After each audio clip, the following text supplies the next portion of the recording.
খালি চাপার উপরে ছিল 15 বছর। আজ আর একটা চাপাবাজ দেখলাম ধরা পড়েছে, ডিম খাচ্ছে।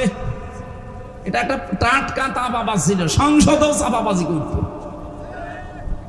হয় ফাইটটা যায়, ফাইটেই গিয়েছে। খুলনাবাসী শুধু শোনা না, এখান থেকে এবার জীবনটা মিলাবেন। আসরের নামাজের সময় 2 জন ফেরেশতাকে আমার আল্লাহ পাঠিয়ে দিলেন হযরতে লূত নবী আলাইহিস সালামের কাছে। ভালো করে শুনবেন। 2 জন ফেরেশতা এসে ডাক দিয়ে বলে, আল্লাহর নবী লূত, আমরা এখানে আল্লাহর গজব নাজিল করব। আপনার আত্মীয় স্বজন যা আছে, উম্মত যা আছে, তাদেরকে নিয়ে আপনি চলে যান। মাগরিবের সময় এখানে গজব নাজিল হবে, কিন্তু সাবধান। ফামজাইনাহু ওয়া আহলাহু ইল্লা মারাতাহু কানাত মিনাল গাবিরিন। আপনি নিয়ে যান আপনার উম্মতদেরকে, আপনার আত্মীয় স্বজন যারা আছে, কিন্তু সাবধান, আপনার স্ত্রীকে নেবেন না। প্রশ্ন আসতে পারে, লূত নবীর স্ত্রীর চরিত্র খারাপ ছিল? জবাব দিলেন না? না না, এই পৃথিবীতে কোন নবীর স্ত্রীর চরিত্র খারাপ ছিল না, কারণ কোন হারাম রক্তের ভেতরে আল্লাহ নবীদের রক্ত প্রবেশ করার নাই। পৃথিবীর প্রতিটি নবী ছিল নেতা, তারা শুধু এলাকার জন্য নেতা ছিলেন। আর আমাদের নবী মুহাম্মদ রাসূলুল্লাহকে আমার আল্লাহ বানিয়েছেন বিশ্ব নেতা। এই জন্য আল্লাহ ডাকও দিয়েছেন ইয়াসিন, হে নেতা। সুবহানাল্লাহ বলতে পারেন না?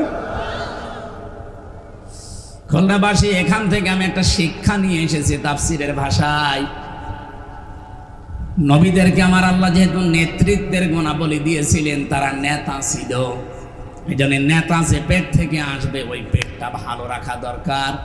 এই জন্য কোনো হারাম রক্তের ভেতরে আল্লাহ নবীদের রক্ত প্রবেশ করার নাই। আর আমরা এমন এমন নেতা দেখি যাদের রক্তই ঠিক নেই। বাংলাদেশে পাবেন না আপনি?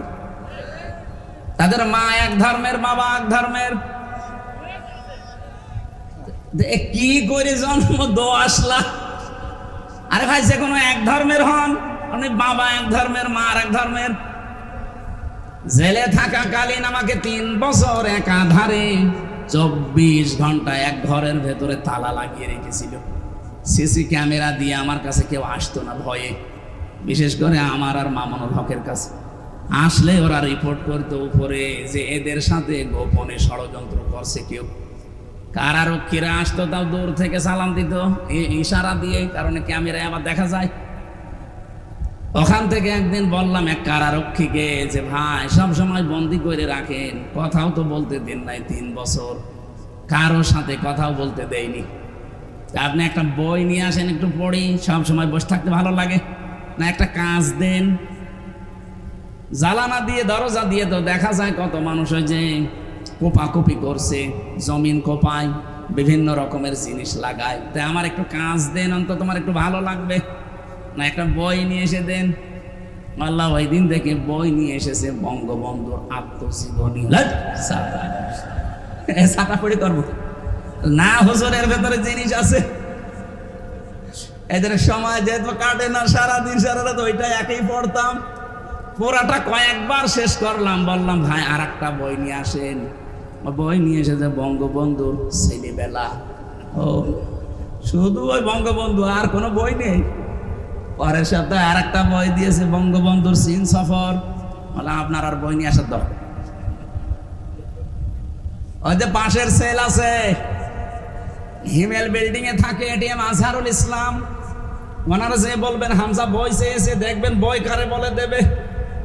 আল্লাহর বান্দা 2টা বই পাঠিয়েছিল, আল্লাহর ইশারা মনে হয় 2টাই তাফসীর, তাফহিমুল কোরআন আর ফি জিলালিল কোরআন। ওখান থেকে যেগুলো নোট করেছিলাম হালকা হালকা, ওইগুলো আজকে কিছু বলবো। থাকবেন না আপনারা? তো ওখানে যে পড়েছিলাম ওনার জীবনী, আত্মজীবনীর ভেতরে বঙ্গবন্ধুর ছেলেবেলা। আর একটা বই আমি বাইরে এসে কিছুদিন আগে পড়লাম, আমার ফাঁসি চাই। আমার মনে হয় এই বইটা বাংলাদেশে সবার একবার করে পড়া দরকার। হ্যাঁ, কথা বলছেন না কেন? কত মিথ্যা যে আমরা জানি, আর সত্য কি কিছুটা হলো আমার ফাঁসি চাই। মতিয়ার রহমান রেন্টু সাহেবের লেখা, এটা পড়লে আপনি কিছুটা আঁচ করতে পারবেন। এখানে আমি পড়ে দেখেছি, যাদেরকে আমরা বিশ্ব নেতা বলে চালাতে চাই, এই মানুষগুলোর বাবা এক ধর্মের, মা আর এক ধর্মের। অথচ কোন নবীর রক্তকে আল্লাহ কোন হারাম রক্তের ভেতরে প্রবেশ করার নাই। এই জন্য নবীর স্ত্রীর চরিত্র, লোক নবী ভালো ছিল, তার চরিত্র খারাপ না, সে চরিত্রহীনাও ছিল না, কিন্তু তলে তলে সে চরিত্রহীন মানুষদেরকে সাপোর্ট করত। আল্লাহ পাকে এই জন্য ইল্লাম রাতাহ দিয়েছেন যে তোমার স্ত্রীকে নেওয়া যাবে না। প্রশ্ন আসলো যে কেন? আমার স্ত্রী তো ভালো, সে চরিত্রহীনা না, সে চরিত্র খারাপও তার না, কিন্তু চরিত্রহীনদেরকে সাপোর্ট করার কারণে আল্লাহ তাকেও ধ্বংস করে দিলেন। অখলনাবাসী বিবেকের কাছে প্রশ্ন করেন, অনেকেই বলে হুজুর আমি ভালো তো, আমার ব্যবসা হালাল, আমার বউ পর্দায় থাকে, আমি 5 ওয়াক্তের জায়গায় তাহাজ্জুদ মিলে 6 ওয়াক্ত নামাজ পড়ি, আমি হজ করে এসেছি, এটা আমিও জানি। কিন্তু বহু মানুষ এরকম আছে, তারা তলে তলে চরিত্রহীন মানুষদেরকে সাপোর্ট করে। এ খুলনায় নেই? বলেন, যারা চরিত্রহীন মানুষদেরকে সাপোর্ট করেছিলেন, আপনাকেও লোক নবীর স্ত্রীর সাথে জাহান্নামে যাওয়া লাগবে। নাই তো ওই মহিলার দোষ কি ছিল? সে তো নিজে ভালো, কিন্তু একজন খারাপ মানুষকে সাপোর্ট করে যদি জাহান্নামে যায়, সামনে যে সময় আসতেছে, ইমানের উপরে পরীক্ষা আসবে, যাই আসুক না কেন আমরা কোনো খারাপ মানুষকে সাপোর্ট করব না, রায় দেব না। মাইয়াশফা শাফাআতান হাসানাতাই ইয়াকুল্লাহু নাসীবুম মিনহা ওয়া মাইয়াশফা শাফাআতান সাজ্জিআতাই ইয়াকুল্লাহু কিফলুম মিনহা ইলা আখির আয়াত। এটা সূরা নিসা 85 নম্বর আয়াতে আছে, 5 নম্বর পারার 10 নম্বর পৃষ্ঠার 11 নম্বর লাইনে আছে। তাফসিরে ফি জিলালিল কোরআন এই ব্যাখ্যাটা পাবেন। কোন মানুষ যদি দুনিয়ায় একটা ভালো কাজে সাপোর্ট করে, সুপারিশ করে, রায় দেয়, ভোট দেয়, সমর্থন জানায়, পেছনে থাকে, ওই লোকটা ভালো কাজ করে যা পাবে আপনি শুধু সাপোর্ট করে তাই পাবেন। বাড়ি যেয়ে বলবেন সুবহানাল্লাহ। কোন মানুষ যদি দুনিয়ায় অন্যায় কাজ করেন, আর অন্যায় কাজে আপনি যদি সাপোর্ট করেন, ওই যে ওই মহিলার মতো অন্যায় কাজ করে যদি জাহান্নামে যায়, আপনি সাপোর্ট করে রায় দিয়ে পেছনে থেকেও জাহান্নামে যাওয়া লাগবে। যা করবে আপনি ওইটার ভাগাভাগি হিসাবে পেয়ে যাবেন। কিয়ামতের ময়দানে আয়াতের তাফসিরে আমি নিজে পড়েছি, বহু মানুষ এমন উঠবে, তাদের আমল নামায় হজের সওয়াব লেখা থাকবে। বলবে রব্বুল আলামিন, আমি যে অবস্থায় ছিলাম দুনিয়ায় আমি হজ করিনি, তোমার ফেরেশতারা হজের সওয়াব লিখেছে, এটা মনে হয় ভুল করে ফেলেছে। আল্লাহ পাক বলেন, বান্দা আমিও জানি তুমি হজ করনি। এমন মানুষকে সাপোর্ট দিয়েছিলে, রায় দিয়েছিলে, যে লোকটা ক্ষমতায় যে হজে যাওয়ার যত কার্যক্রম সহজ করে দিয়েছিল। আমাদের পাশের রাষ্ট্র ভারত, এখান থেকে হজে যেতে যা লাগে তার 4 গুণ বেশি টাকা লাগে আমাদের, শুধু বর্ডার পার হওয়ার কারণে। কেন এত বেশি লাগবে কেন? মালয়েশিয়াতে আমি সেই দোকানে যে আমার এই কাপড়গুলো সেলাই করছিলাম, ওই দোকানে 3টা দেশের লোক পেলাম আমি। থাইল্যান্ড থেকে একজন এসেছে, মাত্র 30,000 টাকা খরচ, তার মাসে 2 লাখ টাকা উপায়। বাংলাদেশের যশোর এলাকায় অভয়নগর থেকে একজন আছে, ওখানে কাজ করছে, তার 7.5 লাখ টাকা খরচ, তারও মাসে 2 লাখ টাকা উপায়।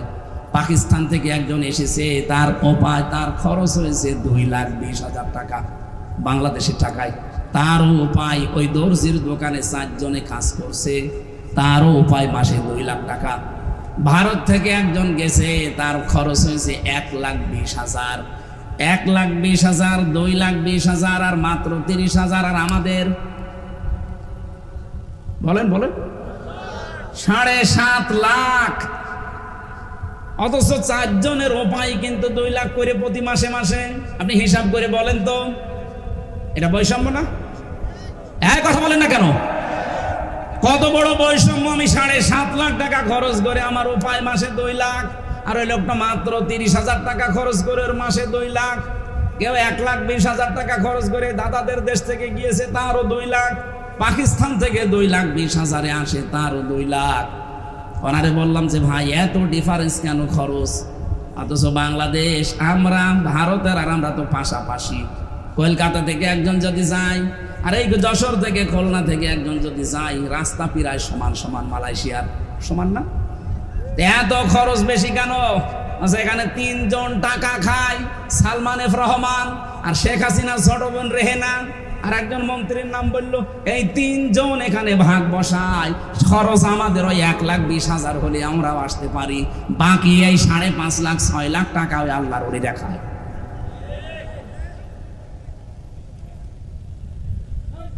হাসিনার সাওয়াল বিদেশে পড়তে 450 কোটি টাকা খরচ করেছে। এই টাকাগুলোকে ওর বাবার টাকা। একটা ছেলে পড়াতে যদি 450 কোটি টাকা খরচ হয়,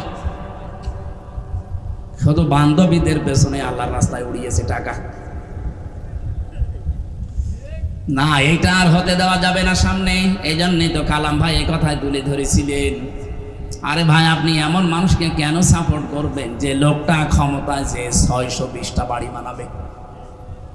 জনগণের জন্য যদি এই লোকটা কাজ না করে, ঘাড়ে ধাক্কা দিয়ে বের করে দেবেন, কোনো অসুবিধা নেই। এমন মানুষ আমরা সামনে পাঠাতে চাই, আমার এই সুপারিশে, আমার এই রায়ে, আমার এই ভোটে ও যেন ভালো কাজ করে, হজের পক্ষে কাজ করবে, নামাজের পক্ষে কাজ করবে, যাকাতের পক্ষে কাজ করবে। ও যাকাত দিয়ে যে সওয়াব বাংলাদেশে মানুষ পাবে, আমি একটা রায় দিয়ে সমর্থন জানি ওই একই সওয়াব পাবো। আমি আবার বলছি ভাই, হযরতে লূত নবীর স্ত্রীর চরিত্র কিন্তু খারাপ না, তিনি চরিত্রহীন ছিলেন না। তার পুরা জীবনী আমি পড়ে দেখেছি তাফসিরে ফিসির আলিল কোরআনে। একটাই মাত্র কারণ, সে চরিত্রহীনদেরকে সাপোর্ট করত। আপনি নিজের সাথে এবার মিলান। আমি বহু মানুষকে বলতে শুনি যে তারা নিজেরা ভালো মনে করে যে আমি ভালো, আমি নামাজ পড়ি, রোজা রাখি, হজ করে এসেছি, আমি কিন্তু হালাল খাই, পর্দায় থাকি। আরে ভাই আপনি এমন মানুষকে সাপোর্ট করেন, এমন মানুষের পেছনে থাকেন যার চরিত্র ভালো না। কথা বলেন।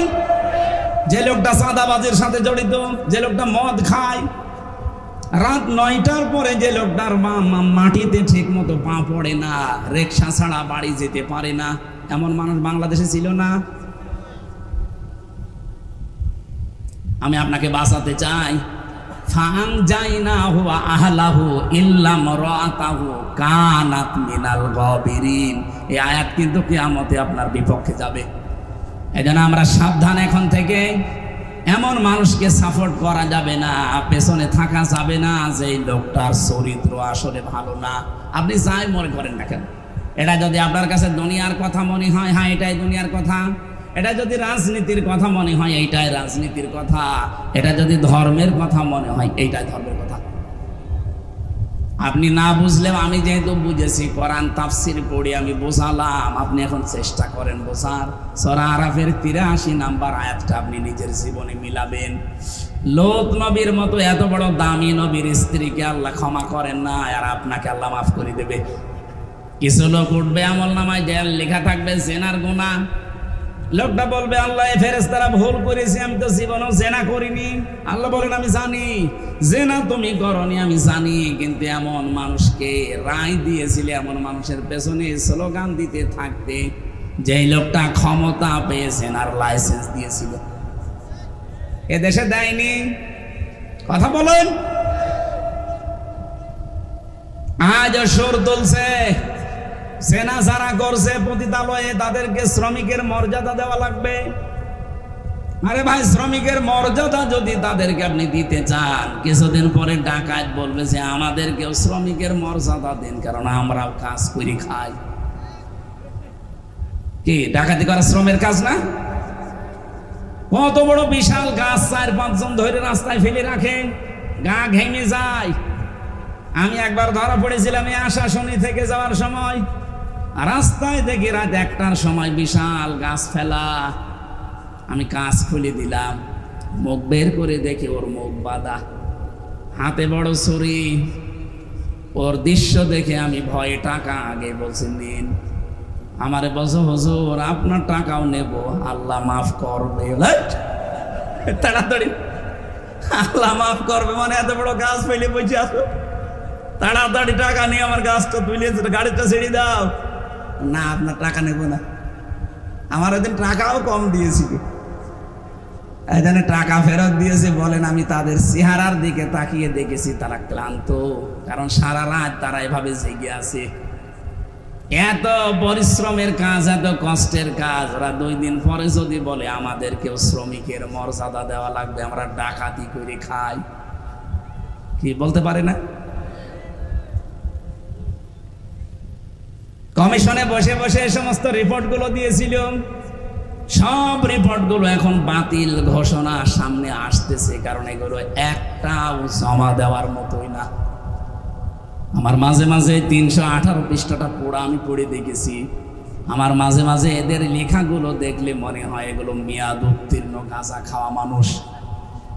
মেয়াদালা গাঁজা খেলেও তো মানুষ এত উল্টাপাল্টা কথা লিখতে পারে না। বলছে দেহ আমার, সিদ্ধান্ত আমার। দেহ আপনার মানে এ দেহ আপনার বাপ দিয়েছে। আপনার বাবা মার তো দায়িত্ব ছিল শুধু বিছানায় থাকা, বাকি যা করার কে করেছে? বলেন বলেন। ফালিয়ানজুরিল ইনসানু মিম্মা খুলিকা মিম্মা দাফিকিন ইয়াখরুজু মিন বাইনিস সুলবি ওয়াত তারাইব। রব্বুল আলামিন জানিয়েছেন মানুষকে একটু গবেষণা করে না, নজর করে না, ভালো করে দেখে না। নাজারা মানে গবেষণা করে দেখা। একটু চিন্তা ভাবনা করে কি মানুষ দেখে না যে কি জিনিস দিয়ে আমি তারে বানালাম? বাবার স্ফলিঙ্গ দিয়ে দ্রুত গতিতে বের হয়ে যাওয়া ওই নাপাক পানি দিয়ে আমি আল্লাহ তাকে বানিয়েছি। এখানে আমার আল্লাহ একটা মজার শব্দ ব্যবহার করেছেন, সলবন আর তারাইব। তাফসিরে দেখেছি সলবন বলা হয় পুরুষের লজ্জাস্থানকে, এটা 1 বচন দিলেন আল্লাহ। আর তারাইব এটা মেয়েদের লজ্জাস্থান বলার সময় আল্লাহ বহু বচন দিয়েছেন। মুফাসসির লিখেছেন এই জন্য আমার আল্লাহ 1 বচন আর বহু বচন দিলেন, কারণ দুনিয়াতে সন্তান নিয়ে আসার জন্য বাবার চাইতে মায়ের কমপক্ষে 3 গুণ কষ্ট বেশি হয়। 10 মাস 10 দিন পেটে রাখার এই কষ্ট দুনিয়ার কোনো বাবা আজ পর্যন্ত টের পেয়েছে? বলেন বলেন। আরে টের পাবেও না কোনোদিন। 2 নম্বরে পৃথিবীতে নিয়ে আসার যে কষ্টটা ডেলিভারির, এটা আজ পর্যন্ত কোনো বাবা টের পায়নি, এটা টের পেয়েছে কে? মা। 3 নম্বরে 2 বছর পর্যন্ত কমপক্ষে তারে দুধ খাওয়ানো লাগে, যদিও দুধ খাওয়ানোর দায়িত্ব মায়ের না। দুধ খাওয়ার দায়িত্ব কার? আল্লাহ। আল্লাহ দুধ খাওয়াবে। আছেন আপনি এদিকে তাকান। এখানে আমি আলেমদেরকে এবার বলছি কিভাবে কোরআন পড়েন আমি জানি না, এটা পরিচিত আয়াত, কিন্তু সূরা বাকারা 233 নম্বর আয়াতটা আমরা পড়ে দলিল দেই। ওয়াল ওয়ালিদাতু ইউরদি'না আওলাদাহুন্না হাওলাইনি কামিলাইনি লিমান আরাদা আইয়ুতিম্মার রাদা। যেহেতু লিমান আরাদা আইয়ুতিম্মার রাদা এটা মুযাক্কার শব্দ, আমি আল্লাহ আদেশ দিয়েছি সন্তানকে 2 বছর দুধ খাওয়ানো লাগবে, এই দায়িত্বটা বাবার। মুযাক্কার দিয়েছেন, এটা পুরুষবাচক শব্দ, নারীবাচক শব্দ আল্লাহ দেননি। মুআন্নাস আল্লাহ না দিয়ে মুযাক্কার দিলেন। আল্লাহ পাক নারী শব্দ না দিয়ে পুরুষবাচক শব্দ দিয়েছেন এই জন্যে, কারণ দুধ খাওয়ানোর দায়িত্ব পৃথিবীতে কোনো মায়ের না, এ দায়িত্বটা আল্লাহ দিয়েছে বাবাকে। আপনি বলেন তো আদম নবী থেকে শুরু করে আজকের এই দিন পর্যন্ত কোন বাবা আজ পর্যন্ত সন্তানকে দুধ পান করিয়েছে? বলেন বলেন। তাহলে আয়াতটা আপনি কিভাবে ব্যাখ্যা করবেন করেন তো? এত বাস্তবতার সাথে মিলছে না। আল্লাহ বলছেন আমি দায়িত্ব দিয়েছি দুধ খাওয়ানোর, এটা পুরুষের। লিমান আরাদ এটা মুযাক্কার শব্দ, লিমান আরাদা আইয়ুতিম্মার রাদা এটা মুআন্নাস না, মুযাক্কার। আপনি মিলাবেন কি করে? আপনি বলেন। বাবার দায়িত্ব এটা মায়ের না। মা যদি দায়িত্ব পালন না করে দুধ খাওয়ানোর মায়ের গুনাহ হবে না। কথা বুঝতেছেন? মায়েকে বলা মনে হয় আমার ঠিক হচ্ছে না। কারণ আমার ম্যাডাম যদি এখন লাইভ দেখে, আমার ওই ছোট বাচ্চার বয়স এখন 7 মাস, ও বাড়ি গেলে যদি বলে হুজুর এদিকে আসেন, কি ওয়াজ করলেন, ওয়াজ আপনারা এবার খাওয়াবো।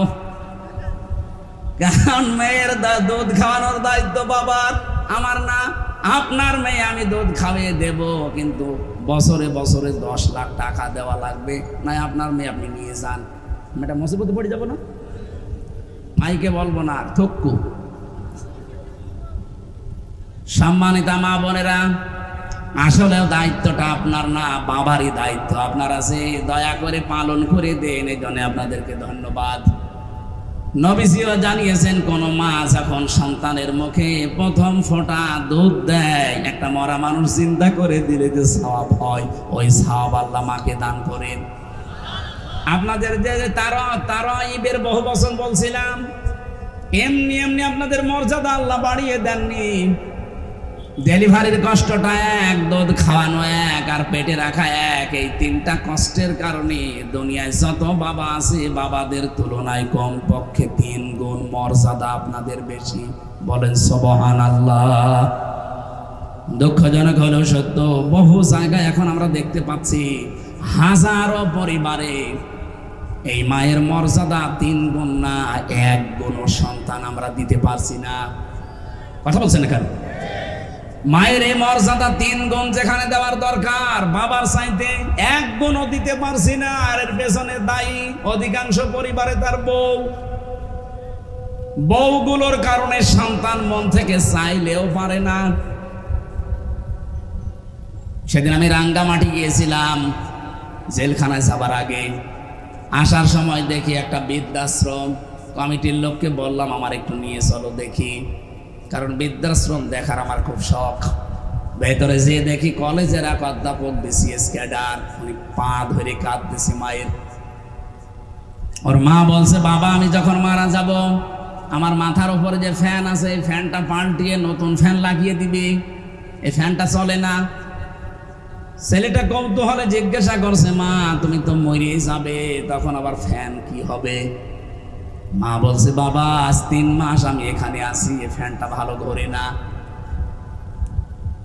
আমি বারবার কর্তৃপক্ষকে বলেছি, কিন্তু তারা আমার কথা শোনে না।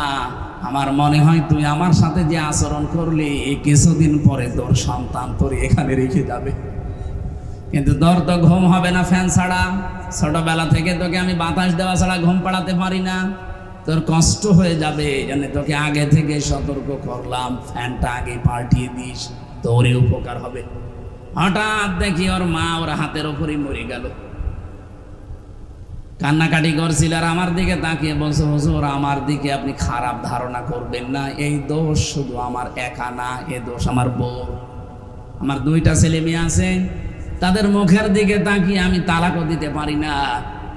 3 মাস আগে এই বউ আমারে বারবার বলেছে, এই বুড়ি থাকলে আমি তোমার ভাত খাবো না। বাধ্য হয়ে পরিবার বাঁচাতে আমার মাকে রেখে গিয়েছিলাম এই বৃদ্ধাশ্রমে। 3 মাস হয়ে গেল, আজকে আমার মাটা মরে গেল। দুনিয়াতে নাম ধরে ডাকার মতো আমার আর কেউ নেই। খুলনাবাসী, আমার তো মনে হয় শুধু রাঙ্গামাটির ওই প্রফেসর না, এখানে বহু মানুষ আমরা বসে আছি যারা সন্তানের কাছে আর পুত্রবধূর কাছে ওই মহিলার মতো, তাদের হক আদায় 3 গুণ তো দূরের কথা, 1 গুণও আজ পারছি না। আমাদের একটু খেয়াল করা দরকার ভাই। আল্লাহ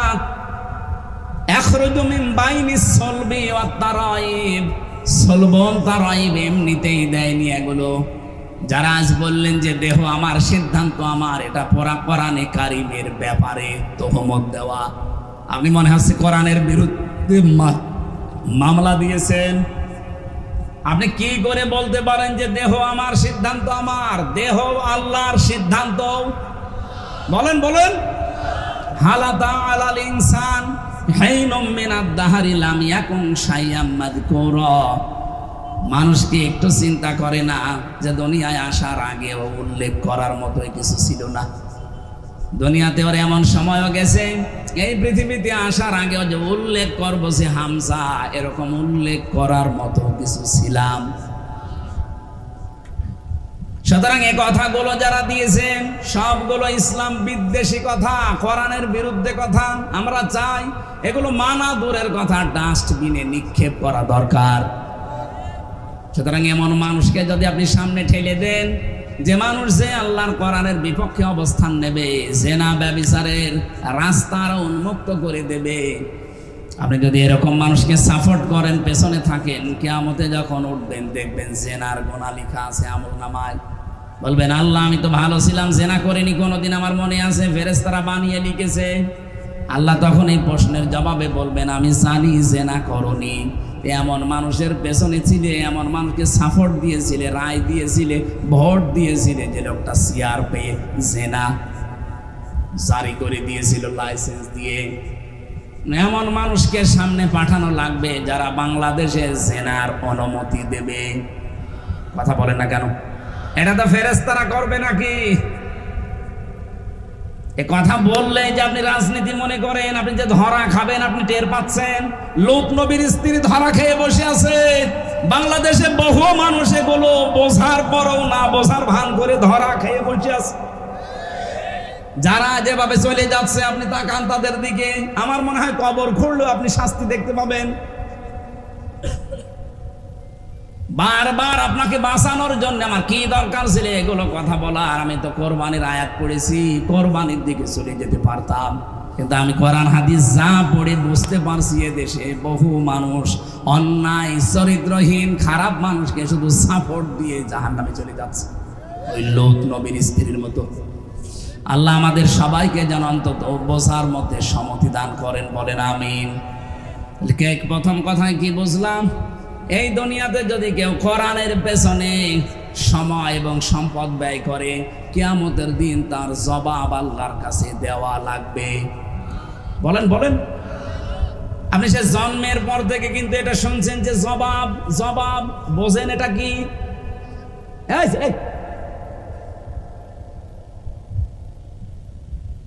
এই শব্দটা যে কত কঠিন। কোরআনে কারিমে আল্লাহ পাক বলেন ইয়া আইয়ুহাল ইনসানু ইন্নাকা কাদিহুন ইলা রাব্বিকা কাদহান ফামুলাকি ফাআম্মা মান উতিয়া কিতাবাহু বিয়ামিনি ফাসাউফা ইউহাসাবু হিসাবান ইয়াসীরা।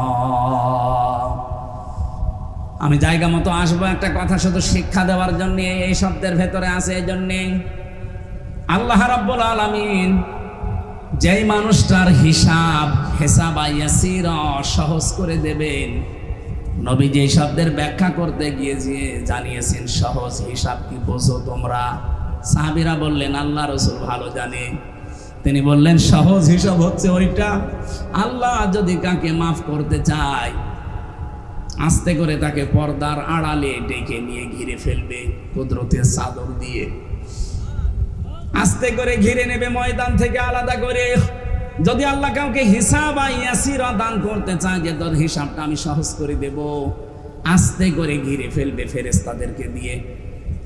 মনে করেন আজাদ ভাইকে ঘিরে ফেলেছে, চারিদিকে ঘিরে আমার আল্লাহ নিজে তাকে সামনে দাঁড় করিয়ে বলবে আজাদ এই কাজগুলো করেছিলি। সবগুলো ভিডিও ফুটেজ আকারে একটা একটা করে যখন তাকে দেখাবে, দেখে ওর মনটা কান্নায় ভেঙে পড়বে। কারণ আমি জানি এখন আর গোপন করে কোনো লাভ নেই। মাথা নিচু করে বলবে আল্লাহ আমার কিচ্ছু করার নেই, আমারে মাফ করে দেন। রব্বুল আলামিন বলেন এই যে অসহায়ত্ব, এই কান্না জড়িত কণ্ঠ, ওর মুখের দিকে কাকুতি মিনতির দিকে তাকিয়ে শেষ পর্যন্ত আল্লাহ বলবেন যা তোরে মাফ করে দিলাম, কাউকে বলবি না, জান্নাতে চলে যা। এইটার নাম হিসাব আছে। এটার জন্য দুনিয়াতে কিছু খোঁজ করা লাগে। আমি তাফসিরে তাবারির ভেতরে পড়েছি খলিফাতুল মুসলিমিন, এই এদিকে তাকান, হযরতে ওমর রাদিয়াল্লাহু তাআলা আনহু তার সন্তান আব্দুল্লাহ ইবনে ওমরকে তিনি ভর্তি করলেন মক্তবে। ওনার সাথেই পড়তো ওই দেশের প্রধান বিচারপতি হযরতে আলীর সন্তান হুসাইন। বারবার টেবিলের ওপর থেকে কলম ফেলে দেয় আর বলে আব্দুল্লাহ তুলে দাও। আর একবার দেয়, তুলে দাও, আর একবার ফেলে দিয়ে তুলে দাও। প্রেসিডেন্টের ছেলে তো মেজাজ খারাপ হয়ে গেছে, বারবার কলম ফেলে দেওয়ার আমারে তুলতে বলো, আমি কি তোমার খাদেম চাকর নাকি? হযরত হোসাইন ওই দিন বলেছিলেন, তুমি শুধু খাদেম না, চাকর না, তুমি খাদেমের বাচ্চা খাদেম। একটা মেম্বারের ছেলেকে যদি কেউ অপমানসূচক কথা বলেন, ওরই দাপট দেখে কে? অথচ 12,500 বর্গ মাইলের প্রেসিডেন্ট হযরত ওমর, তার সন্তান। প্রেসিডেন্টের ছেলেকে যেই বলেছে তুমি খাদেমের বাচ্চা খাদেম, মন গেছে, মেজাজ গেছে গরম হয়ে। বাড়িতে যেয়ে বলছে, আব্বা আমি আর পড়বো না। কেন? আমারে গালি দিয়েছে, তোমাকেও গালি দিয়েছে, বিচার যদি না করো হোসাইনের, ছোট মানুষ তো, আমি বিচার চাই। হযরত ওমর বিচক্ষণ মানুষ, তিনি বললেন বিচার এখন না, জমার দিন। খুতবা চলাকালীন তিনি বললেন, এখানে কি কেউ আছে? হোসাইন বলে, এদিকে আসো সামনে। তুমি আমার সন্তানটাকে গালি দিয়েছো, ছোট করেছো বন্ধুদের সামনে, আবার আমাকেও দিয়েছো। বলে, হ্যাঁ দিয়েছি। কেন দিলে? হযরত হোসেন বলে, খলিফা যেখানে দাঁড়িয়ে আছেন এই যে মেম্বারে দাঁড়ান, বুকে হাত দিয়ে বলেন তো, আপনি কি আমার নানার খাদেম ছিলেন না? হযরত ওমরের কথা বন্ধ হয়ে গেছে। বলে, তাই তো, আমি তো তোমার নানার খাদেম ছিলাম, কিন্তু এটা তো সার্টিফিকেট লাগবে, তুমি লিখে দিতে পারবা এই কথাটা? কাগজ নিয়ে আসেন। খেজুরের পাতা নিয়ে এসেছে, উনি লিখে দিলেন, ওমর আমার নানার খাদেম ছিল, আমি দেখেছি। এতে হোসাইন ইবনে আলী সই করে দিলাম। যান। কাগজটা হাতে নিয়ে হযরত ওমর চমা খেলেন, ডাক দিয়ে বলে, নবীর সাহাবীরা, বিচার হয়ে গেছে। ছোট মানুষ তো আব্দুল্লাহ বোঝে না, বলে, আব্বা তুমি তো হোসেনকে কিছু বললে না, বিচার কি করে হয়ে গেল? হযরত ওমর বলে, সন্তান যে বিচার করেছি দুনিয়া না, ও ভয় জগতে কাজে লাগবে। আমি যখন মারা যাব, কাগজটা আমার কাফনের ভেতরে দিয়ে দিও। কিয়ামতে আল্লাহ পাক যখন তার সামনে আমারে দাঁড় করাবে, জীবনের কিছু যদি আল্লাহর ভালো না লাগে, এই কাগজটা দেখাবো, ডাক দিয়ে বলবো, রব্বুল আলামিন কাগজটার দিকে একটু তাকাও, একটু দেখো, তোমার নবীর নাতি লিখে দিয়েছে আমি নাকি নবীর খাদেম ছিলাম। এই ওসিলাই হলেও তুমি আজকে আমারে মাফ করে দাও। এর নাম হিসাব। দুনিয়াতে জান্নাতের সার্টিফিকেট যারা জীবিত অবস্থায় পেয়েছিলেন, তার ভেতরে হযরত ওমর 2 নম্বরে। নবীজি বলেন, কেউ যদি আকাশের তারকা গণনা করে হয়তো একদিন শেষ করে ফেলবে, কিন্তু ওমর মুসলমান হওয়ার পর থেকে যত নেকির কাজ আঞ্জাম দিয়েছে, কেউ যদি ওমরের নেকি গণনা করে কোনোদিন শেষ হবে না। এই পৃথিবীতে বিশ্ব নবীর পরে যদি নবী হওয়ার যোগ্যতা কারো থাকতো, হযরত ওমর আল্লাহর নবী হয়ে যেত। সব কিছু আল্লাহ তাকে দিয়েছিলেন, এত যোগ্যতা সম্পন্ন মানুষ। কোন রাস্তা দিয়ে হেঁটে গেলে 40 দিন শয়তান ওই রাস্তায় যেতে ভয় পেত। আপনি চিন্তা করেন মর্যাদা কোথায় পৌঁছিয়েছে তার। এই মানুষটা যদি জীবনের হিসাব নিয়ে এই চিন্তায় থাকে, আমাদের কি হয়েছে? আপনি পারবেন? হিসাব অত সহজ না। দুদুক না যে 2 লাখ মেরে দিলাম, এই টাকা ওটা উল্টিয়ে দিল।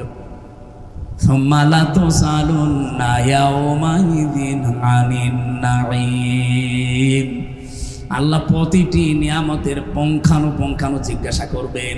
আপনাকে আল্লাহ মেধা দিয়েছেন, মেধা কি কাছে কাটালেন, এটার জিজ্ঞাসা হবে। আপনাকে লেখনের শক্তি দিয়েছিল, কিভাবে লিখলেন, কার বিরুদ্ধে লিখলেন, কার পক্ষে লিখলেন, এটার হিসাবও দেওয়া লাগবে। সম্পদ কামাই করেছিলেন কি করে খরচ করলেন, ওইটাও দেওয়া লাগবে। এজন্য হিসাব বড় কঠিন জিনিস, আমরা এখনো টের পাইনি। আমার প্রথম কথাই ছিল এটা, কেউ যদি এই কোরআনটার পেছনে সময় আর সম্পদ ব্যয় করে, কিয়ামতের দিন তার হিসাব আল্লাহর কাছে দেওয়া লাগবে না। বলেন সুবহানাল্লাহ। এজন্য আজকে থেকে চেষ্টা করবেন সারাটা জীবন যেন কোরআনের পেছনে ব্যয় হয়, জবাবই যেন দেওয়া না লাগে। কি কথা বলছেন?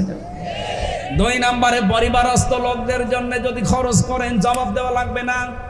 হ্যাঁ, ওটা বা জায়েজ হওয়া লাগবে। পরিবারে আপনার বউ, আপনার মেয়ে, আপনার ছেলে বলছে বাবা ডিশ এন্টিনা লাগিয়ে দিন, ওইটার জবাব দেওয়া লাগবে না। তিন নম্বরে কেউ যদি জিহাদের ময়দানে টাকা পয়সা খরচ করে, সময় ব্যয় করে, তাহলে ওই সম্পদের হিসাব আল্লাহর কাছে দেওয়া লাগবে না। এই পৃথিবীতে আমার মনে হয় এখন সব চাইতে বড় জিহাদের ময়দান হচ্ছে কোরআনের ময়দান। এই কোরআনটা 54 বছর চলছে বাংলাদেশ স্বাধীন হওয়ার পরে, এখনো পর্যন্ত কায়েম হয়নি। আমি আমার বাড়িতে বলে গেলাম আমার স্ত্রীকে, আমার মেয়েকে, আমার ছেলেকে যে আমি চলে যাচ্ছি, এই কাজগুলো তোমরা করে রাখবা, আমি এসে যেন দেখি কাজ হয়ে গেছে। আমি সফর থেকে ফিরে এসে দেখি একটা কাজেও হাত দেয়নি, আমার রাগ হবে না? আসতে বলেন, হ্যাঁ কথা বলেন না কেন? কি বুঝলেন এখান থেকে? আমার মাঠে সলিমদ্দি কাজ দিয়ে গেল, পরিবারের লোক যদি কাজটা আঞ্জাম না দিয়ে ফেলে রাখে, যেমন কষ্ট হয় আমার। এই জমিনটা আল্লাহ বানিয়েছে তার কোরআনে কারিমকে বিজয় করার জন্য, প্রতিষ্ঠা করার জন্য। আনাকিমুদ্দিন এ শব্দ দিয়েছেন, অথচ আজ পর্যন্ত 54 বছরে এটা কায়েম হয়নি। আল্লাহর রাগ হচ্ছে না? আমার বিবেকে কি বলে আল্লাহর রাগ হচ্ছে না? এরপর আল্লাহ কিছু বলে না কেন?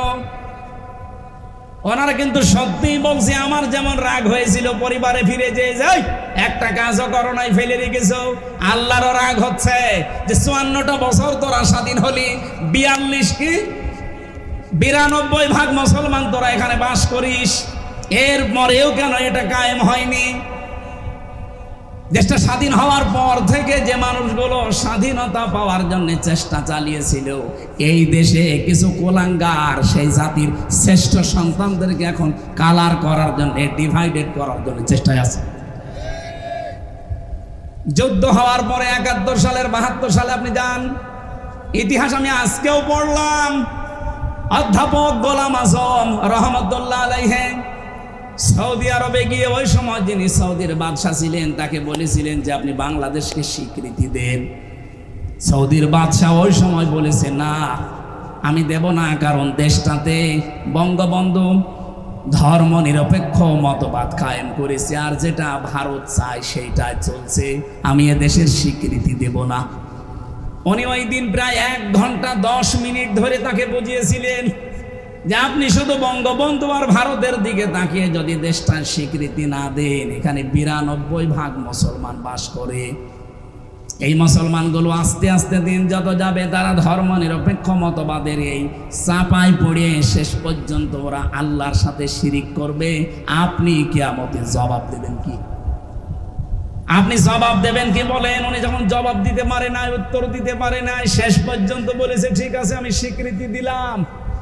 এই স্বীকৃতি আদায় করার জন্য বাংলার যে শ্রেষ্ঠ সন্তান চেষ্টা চালিয়েছে, ভাষা সৈনিক, আজ তাকে কালার করার জন্য কিছু কোলাঙ্গার ফুটে পড়ে লেগেছে। এই কথা বলেন না কেন? পাকিস্তানের যারা সহযোগী রাজাকারদের, আরে ভাই ওই সময় যারা যুদ্ধ অপরাধ করেছে তারা হচ্ছে পাকিস্তানের সেনারা। আর ওই সময় এই দেশে যাদের নামে মামলা হয়েছে, আমি আজকেও পড়লাম 37,471টা মামলা হয়েছিল। 37,471টা মামলা হয়েছিল ওই সময়। আপনি পুরা মামলার একটা একটা করে সব আমি কপি করে রেখেছি, আজকে পুরাটা আজ দিনের বেলায় পড়লাম। একটা জামাতের কর্মীর নামে, নেতার নামে কোনো মামলার তালিকা নেই। আপনি এর পরেও কেন মিথ্যা তহমতে 54 বছর দিয়ে যাচ্ছেন এই মাজলুম দলটার উপরে বলেন? আর একটা মীমাংসিত জিনিস আমার সামনে নিয়ে এসে কোন কারণে বাতিলদেরকে আমাদের বিরুদ্ধে, এই দেশের জনগণের বিরুদ্ধে লাগাতে চান? যারা বলে এই দেশের মানুষ পাকিস্তানপন্থী, এ কথা যারা বলবে অবশ্যই তারা ভারতপন্থী। এই কথা বলেন না কেন? আমার মনে হয় যারা ভারতপন্থী, ভারত প্রীতি দেখাবে এসেছেই হোক, উপদেষ্টা হোক আর দেশের যেই হোক, করে ন্যাংটা করে পিটানো লাগবে। নাউজুবিল্লাহ, ন্যাংটা করে পিটানোর কথা বলেছি, নাউজুবিল্লাহ। দেশ যে ডিভাইডেড করে দিচ্ছে, এই ভুয়া ধোয়া তুলেই তো 54 বছর আমাদেরকে আলাদা করে রেখেছিল। এই কথা বলেন না কেন? কোরবানির ইতিহাস শুনতে আসে, আজকে আসার সময় কানে কানে বলছে হুজুর কোরবানির কথা বলবেন। আরে ভাই কোরবানি কি বোঝেন আপনি? যার কাছ থেকে আপনি কোরবানি পেলেন তিনি আমাদের জাতির পিতা ইব্রাহিম আলাইহিস সালাম। উনি যখন সন্তানের গলায় ছুরি লাগাবেন, ওই সময় আমার আল্লাহ তাকে ডাক দিয়ে কি বলেছিলেন, ওইটা যদি বাংলাদেশে আজ মেনে নিতে পারেন, আল্লাহর কসম এই কোরবানির আগে এদেশে ইসলাম কায়েম হয়ে যাবে। আর তো 22 দিন আছে, 22 দিনে কায়েম করা সম্ভব। আপনি একটু মিলান, ওটা আছে সূরা সফফাতের ভেতরে আছে, ফালাম্মা আসলামা ওয়া তাল্লাহু লিল জাবিন। ভালো করে খেয়াল করুন, আল্লাহ বলেন ফালাম্মা, অতঃপর যখন, আসলামা 2 বছর, আল্লাহ বলেন দুইজনেই যখন এগ্রি হয়ে গেছে, রাজি হয়ে গেছে, সম্মত হয়েছে, ওয়া তাল্লাহু লিল জাবিন, এবং তার সন্তানটাকে জবাই করার জন্য যখন রাজি, একজন রাজির কথা আল্লাহ বলেন নাই, আসলামা 2 বছর। হযরত ইব্রাহিম 86 বছর বয়সে সন্তানটা পেয়েছিলেন, তিনি এই সন্তানকে জবাই করার জন্য যখন রাজি। 2 নম্বরে ইসমাইল নবী, এত শখের এত আদরের সন্তান, 13 বছর বয়স মাত্র। আপনি চিন্তা করতে পারেন, পৃথিবীতে সবচেয়ে বেশি সৌন্দর্যের অধিকারী করেছিলেন আল্লাহ নবীদেরকে, তিনি নবী, সন্তানটাও নবী। কত সুন্দর হতে পারে চেহারা, তাও 2 বছর 5 বছর বিয়ের পরে না, 86 বছর পরে হওয়া। কত আদরের ধন। উনিও যখন রাজি, চিন্তা করলেন না আমি জবাই দেব না এখন, যেহেতু চোখ বাঁধা ছিল, জবাই দেওয়ার জন্য তিনি নিয়ত করেছিলেন, কিন্তু ছুরিটা প্রথমে ওই যে পাথরের ওপরে যখন নিক্ষেপ করলেন, পাথর কেটে গেছে। মনে মনে ভাবলেন, দুইজনেই তো আমরা রাজি আছি, আমার সন্তানটা রাজি হইল কেন, আমি এটা দেখব। এবার আসেন তো আমি মূল কথা যেটা বলার জন্য আয়াতটা পড়েছিলাম, হযরত ইসমাইলও রাজি, ইব্রাহিমও রাজি, দুইজনেই যখন রাজি, আল্লাহ তখন কিন্তু ডাক দিয়েছেন, এর আগে ডাক দেননি। রব্বি হাবলি মিনাস সালিহিন, তিনি দোয়া করেছিলেন, রব্বুল আলামিন আমাকে একটা নেককার সন্তান তুমি উপহার দিও। ফাবাশশারনাহু বিগুলামিন হালিম, আল্লাহ পাক বলেন হ্যাঁ আমি তোমাকে একটা হালিম সন্তানের, গোলামিন হালিম মানে ধৈর্যশীল সন্তানের সুসংবাদ তোমারে দিলাম। উনি এইটা মনে রেখেছিলেন। এটা তাফসিরে খাজেনের ভেতরে আমি পড়েছি, হযরত ইব্রাহিম মনে রেখেছিলেন যে আল্লাহ আমাকে গোলামিন হালিম দিয়েছে। এটা কি চাচা হালিম না মামা হালিম? গোলামিন হালিম, আমাকে সহনশীল একটা পুত্র সন্তানের সুসংবাদ দিল। এই যে কেমন হালিম আমি দেখব। এই জন্য নাকি যখন আল্লাহ স্বপ্ন দেখিয়েছিলেন যে প্রিয় বস্তু কোরবানি করো, তিনি উট উট উট চালাচ্ছিলেন, কোরবানি কবুল হয়নি। ফালাম্মা বালাগা মাআহু সা'য়া ক্বালা ইয়া বুনাইয়া ইন্নী আরা ফিল মানামি আন্নী আযবাহুকা ফানজুর মাযা তারা। আমি কয়েকটা শিক্ষা এখান থেকে বের করতে পেরেছি, দেখেন তো আপনি মিলাতে পারেন কিনা। সন্তানটা যখন একটু নড়াচড়া করা, বাবার কাজে লাগার মতো বয়স হয়েছে, 12-13 বছর, আল্লাহ তখনই কিন্তু স্বপ্ন দেখালেন, ডাক দিয়ে বললেন প্রিয় বস্তু কোরবানি করো। হযরত ইব্রাহিম কোরবানি করার জন্য যা করেছিলেন ওগুলো কবুল হয়নি, উট ভেড়া দুম্বা। মনে মনে ভাবলেন আমার কাছে সবচাইতে প্রিয় তো আমার সন্তান। এবার তিনি সন্তানটাকে ডাক দিয়ে বললেন, হে আমার কলিজার টুকরা, হে আমার আদরের সন্তান, আমি স্বপ্নে দেখলাম যে তোমাকে জবাই করছি, এখন তোমার রায় বলো। আমার প্রশ্ন হচ্ছে বিধানটা কার? বলেন বলেন, পালন করছেন কে? না না আপনারা শুনছেন না, বলেন বিধানটা কার? পালন করছে কে? সাধারণ মানুষ না, একজন নবী। হযরত ইব্রাহিমের পুরা জীবন আল্লাহ কোরআনে দিয়েছেন। আমি তার জীবন পুরাটা কোরআনে পড়ে দেখেছি। 50টা পরীক্ষা আল্লাহ তাকে দুনিয়ায় করেছিলেন, আর 50টা পরীক্ষায় তিনি উত্তীর্ণ, একটাও ফেল করেননি। তার ঈমান সম্পর্কে পরীক্ষা ছিল 10টা, পুরা কোরআনে আল্লাহ সাজিয়েছেন। তার আমল সম্পর্কে পরীক্ষা ছিল 30টা, পুরা কোরআনে এগুলো আছে। আর তার এই যে 3.5 হাত বডির ভেতরে পরীক্ষা ছিল 10টা, ওইতে 30, এদিকে 10, এদিকে 10, 50টা। আমি যদি ওই সাবজেক্ট আজকে নিতাম, পুরা 50টা পরীক্ষা আপনাকে আমি শোনাতে পারতাম যে জাতির পিতা এমনি এমনি হননি, 50টা পরীক্ষা আমার আল্লাহ তাকে করেছিলেন। না, খেয়াল করেন ভাই, 50টা পরীক্ষা করার পরে তিনি প্রতিটা পরীক্ষায় পাশ করে যাচ্ছেন। এই পরীক্ষাটা এসে তিনি চিন্তা করলেন কি, আমাকে আল্লাহ তো হালিম দিয়েছে, আমি আল্লাহর বিধান পালন করব।